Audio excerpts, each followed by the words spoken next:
तो भाई नया मेंबर आ चुका है ब्लड लाइन के अंदर ऑफिशियली, मतलब उसने साइन भी कर लिया है डब्ल्यूडब्ल्यूई के साथ कॉन्ट्रैक्ट। बात करेंगे आगे उसके बारे में, बट जो कोडी रोड्स और सोलो सिक्वा की स्टोरी लाइन चल रही है भाई, वहां पर फोकस डब्ल्यूडब्ल्यूई शायद उतना नहीं कर रही है। मतलब उनका जो फोकस है वो आगे की स्टोरी लाइन में ज्यादा है रेदर देन अभी करंट वाली स्टोरी लाइन्स में। उसके बारे में बात करेंगे, पूरे शो के बारे में आज बात करते हैं। तो सबसे पहले भाई कोडी रोड्स आज शो की शुरुआत करते हैं और वो रैंडी ऑर्टन के और उनके ऊपर जो अटैक हुआ था लास्ट वीक उसके बारे में बात करते हैं। रैंडी ऑर्टन इस वीक हमें देखने को नहीं मिले, तो उसी चीज के बारे में बताते हैं वो कि भाई रैंडी ऑर्टन के ऊपर अटैक वगैरह हुआ, वो मेरी फैमिली है, उसकी वजह से मैं डब्ल्यूडब्ल्यूई चैंपियन आज बन पाया। तो बहुत सारी चीजें वो रैंडी ऑर्टन को प्रेज करते हुए यहाँ पर करते हैं। बेसिकली आप कह सकते हो कि जो फ्यूड होने वाली है इन दोनों के बीच में उसका बिल्डअप जो है वो कहीं ना कहीं शुरुआत यहाँ से हो चुकी है। मतलब यहाँ से नहीं, वैसे तो काफी टाइम पहले से हो ही रखी है, बट ये भी आप कह सकते हो कि कंटिन्यू किया गया। अब इसके बाद वहां से ऑस्टिन थ्योरी और ग्रेसन वॉलर आ जाते हैं आउट ऑफ नोवेयर और वो थोड़ा सा थ्रैश बात करने लग जाते हैं कोडी रोड्स के बारे में। देन फिर अटैक वगैरह देखने को मिलता है कोडी रोड्स की तरफ से उनके ऊपर, एंड फिर उसके बाद एक मैच भी ऑफिशियल हो जाता है मेन इवेंट में, जहाँ पर निक ऑल्डिस कोडी रोड्स को बोलते हैं भाई अपना एक टैग टीम पार्टनर तू ढूंढ लियो। अब पूरे शो में हमने देखा कि भाई कौन होगा पार्टनर कौन नहीं होगा पार्टनर। बीच में ब्लड लाइन एक बैक स्टेज से सेगमेंट देती है जहां पर वो बोलती है कि जो भी कोडी रोड्स का पार्टनर बनेगा मतलब वो हमारे अगेंस्ट हो रहा है और फिर उसको हमें एक्नॉलेज करना पड़ेगा, उसके साथ भी वैसी होगा जैसा हमने रैंडी ऑर्टन के साथ किया है। तो बेसिकली वो यहाँ पर सबको एक चेतावनी दे रहे होता है कि भाई कोई भी कोडी रोड्स के साथ टीम अप मत करना। बट एट द एंड हम देखते हैं कि केविन ओवेंस टीम अप करते हैं कोडी रोड्स के साथ, तो नो सरप्राइज। तो मैच तो जीत जाता है कोडी रोड्स और केविन ओवेंस, बट मैच के बाद ब्लड लाइन वहां पर आ जाती है और ब्लड लाइन अटैक करने लग जाती है इन दोनों के ऊपर। एंड उस वक्त जेकब फातू नहीं आते हैं जो इनका ओरिजिनल प्लान हर बार होता ही है। जेकब फातू लास्ट में आते हैं जिस वक्त जरूरत होती है, एंड फिर जब जेकब फातू आते हैं तो अगेन वो डिफरेंस बनते हैं। तो बहुत बुरी कदर इन दोनों को मारा जाता है, टेबल पर पटका जाता है। कोडी रोड्स को, केविन ओवेंस को भी बहुत बुरी तरह मारा। तो इस तरीके से जो है वो ब्लड लाइन स्टैंड टॉल करती है और ये जो सेगमेंट है वहां पर एंड हो जाता है। अब यहाँ पर मुझे थोड़ी सी दिक्कत ये लग रही है कि भाई आप rather than Cody Rhodes versus Solo Sikoa को बुक करने की जगह आप बाकी चीजों में फोकस कर रहे हो। मतलब आप जेकब फातू को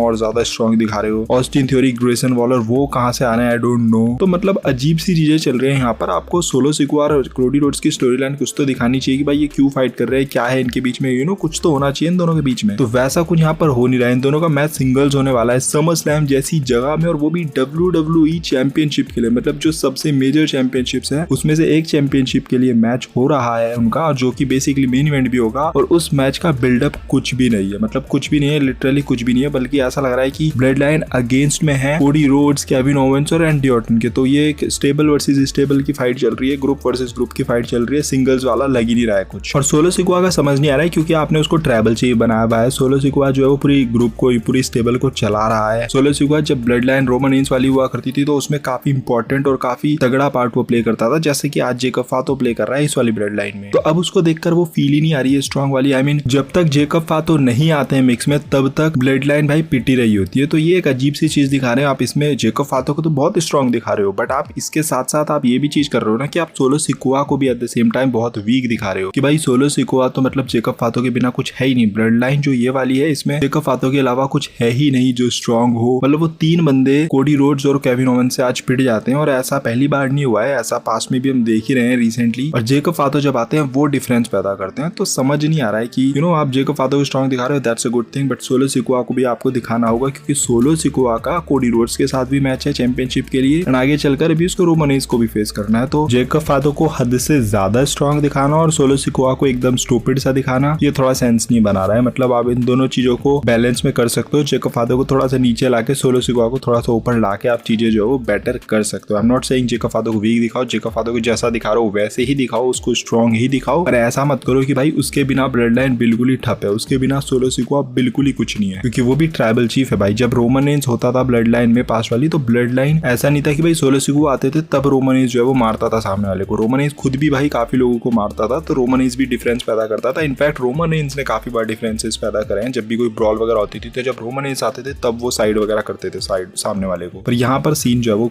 थोड़ा अलग सा ही हो रहा है। खैर एनीवे, इसके अलावा अगर और कुछ बात कर ले तो आज मेन चीज एक और जो देखी हमने वुमेन्स डिवीजन में, वो ये देखी कि ट्रिफनी स्ट्रैटन का ब्रीफ केस जो है वो तोड़ दिया है आज बेली ने। तो बेसिकली जो वो ट्रिफनी स्ट्रैटन बोल रही थी कि भाई मैं अपने नए ब्रीफ केस को लाऊंगी, उसको सजाऊंगी, ऐसे करूंगी, पिंक कलर का बना दूंगी नॉल। तो बेसिकली उसकी यहाँ पर से डब्ल्यूडब्ल्यूई ने स्टोरी भी बना दी है, तो उनका ब्रीफ केस जो है वो तोड़ दिया गया है। तो अब आप नेक्स्ट वीक जो है वो एक्सपेक्ट कर सकते हो कि ट्रिफनी स्ट्रैटन एक नया ब्रीफ केस के साथ आएगी। इसके अलावा एले नाइट और लोगन पॉल के बीच में एक प्रोमो बैटल भी हमें देखने को मिला, जहाँ पर दोनों के बीच में कॉन्ट्रैक्ट साइनिंग हो रही थी मैच के लिए समर स्लैम में। लोगन पॉल अपना बोल रहे थे भाई कि तुझे मतलब मेरे से मैच क्यों चाहिए, तू डिजर्व नहीं करता है एंड ऑल, मैं तेरे से फाइट नहीं करना चाहता हूँ एंड ऑल। तो इस तरीके से चीजें बोल रहे होते हैं। लोगन पॉल भी काफी बातें बोल रहे होते हैं कि मैंने तेरे को पिन किया है, तू डर रहा है, तेरे में बॉल्स नहीं है, तेरी फैमिली में किसी में बॉल्स नहीं है। तो इस तरीके से चीजें जो है वो एलए नाइट भी अपनी साइड से बोल रहे थे। एट द एंड हम देखते हैं कि जब भी बॉल्स वाली बात आती है तो लोगन पॉल एग्री कर जाते हैं फाइट करने के लिए। एंड इन दोनों का जो मैच है वो ऑफिशियल हो चुका है समर स्लैम में। दोनों थोड़ा बहुत एक दूसरे को अटैक करने की भी कोशिश करते हैं। पहले लोगन पॉल करते हैं तो उसको एलए नाइट काउंटर कर देते हैं, बट उसके बाद जब एलए नाइट अपना फिनिशर लगा रहे होते हैं लोगन पॉल के ऊपर तो फिर उसको भी लोगन पॉल काउंटर कर देते हैं। बेसिकली नॉट काउंटर बट वहां से एस्केप कर जाते हैं। तो दोनों ने एक दूसरे को नहीं मारा, दोनों को वीक यहाँ पर नहीं दिखाया गया। एंड मैच जो है वो समर स्लैम में ऑफिशियल हो चुका है। तो ये काफी इंटरेस्टिंग मैच है क्योंकि टाइटल चेंज यहाँ पर एक्सपेक्ट आप कर सकते हो। बाकी इसके अलावा शो पर और कुछ मेजर नहीं था, डिसेंट शो था, मतलब एवरेज शो मैं इसको बोलूंगा, कोई बहुत बढ़िया शो नहीं था। मतलब एक तरफ रॉ के शोज आ रहे हैं जो कि मतलब नेक्स्ट लेवल ही जा रहे हैं जिसमें बात करने के लिए इतनी सारी चीजें हैं। एक तरफ अभी स्मैकडाउन के शो जा रहे हैं जहां पर बात करने के लिए लिटरली कुछ नहीं है। तो फिर थोड़ा सा